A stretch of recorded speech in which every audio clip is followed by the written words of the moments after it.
ये जो बात है, अब आप आते हैं ब्रूटैलिटी पे, क्रूअल्टी पे। कौन सा राजा है जो किसी की टेरिटरी में जाता है और कहता है सर प्लीज मुझे अपनी टेरिटरी दे दीजिए? क्या हिंदू राजाओं ने किसी राजा की टेरिटरी में जाके उसकी टेरिटरी लेने के लिए लूटपाट नहीं मचाई? शिवाजी मुझे याद आते हैं, शिवाजी कर्नाटका में जब जो चिक्का राजा वुडेयार थे, अगेन हिंदू राजा, उनके खिलाफ जब कर्नाटक में उन्होंने अटैक किया श्रीरंगपट्टनम में, तो वो बाकायदा उनके बाखर में लिखा है कि आसपास की सारी जगहों को उन्होंने लूट लिया।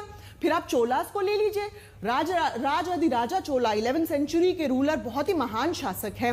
उनके बनाए टेंपल पे एक सेकंड आपको टोक रही हूं, क्योंकि आपने छत्रपति शिवाजी महाराज की बात की। उनकी आस्था बहुत लोग रखते हैं, उनको भगवान की तरह पूजते हैं महाराष्ट्र में। और मैं आपसे सिर्फ इतना कहूंगी कि कुछ भी ऐसा ना बोले जिससे किसी की भी भावनाओं को ठेस पहुंचे या उनका अपमान हो। छत्रपति शिवाजी महाराज और उनकी जो लेगेसी है उसको पूरा देश नतमस्तक होकर सलाम करता है। इसलिए मैं आपसे बस एक रिक्वेस्ट कर रही हूं, कुछ भी ऐसा ना बोले ताकि लोगों की भावनाओं को ठेस पहुंचे। अपनी बात कंप्लीट कीजिए। नहीं, मैं बिल्कुल फैक्ट्स पे बात बोल रही हूँ। फैक्ट से अगर किसी को ठेस पहुंचती है तो it's a very unfortunate thing.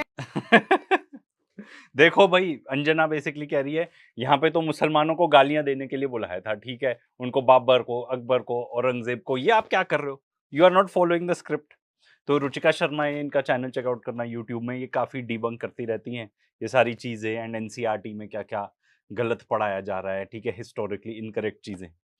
तो ये एंड यही सेम जर्नलिस्ट है जो कह रहे थे निष्पक्ष होके न्यूट्रलिटी से बात करनी चाहिए हमको, वही तो सच्चे पत्रकार की इमेज है और ये है वो है। भाई आप लोग ने पत्रकारिता कहाँ से करी थी? और जैसे चलो जहां से भी की हो, आप उसको प्रैक्टिस तो बिल्कुल नहीं करते उस चीज को। मतलब इनका सिंपल है भाई कि हमारी चीज फॉलो होनी चाहिए, ठीक है, जो स्क्रिप्ट है। एंड स्क्रिप्ट हमारे यहाँ यही रहती है कि एक पर्टिकुलर कम्युनिटी को गालियां देते रहो।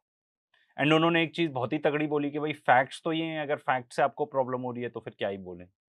एंड जहां तक छत्रपति शिवाजी महाराज की बात है, तो तब नहीं प्रॉब्लम हुई होगी जब इनके वो स्टैच्यू एक बार गिर गया था, ठीक है। क्या हुआ होगा उसमें भाई, ऐसे क्यों गिर गया? उसको तो अच्छे से बना लेते, उससे लोगों की भावनाओं को ठेस नहीं पहुंची होगी। या जो मुसलमान है वो इंसान नहीं है, उनकी भावनाओं को ठेस नहीं पहुंचती।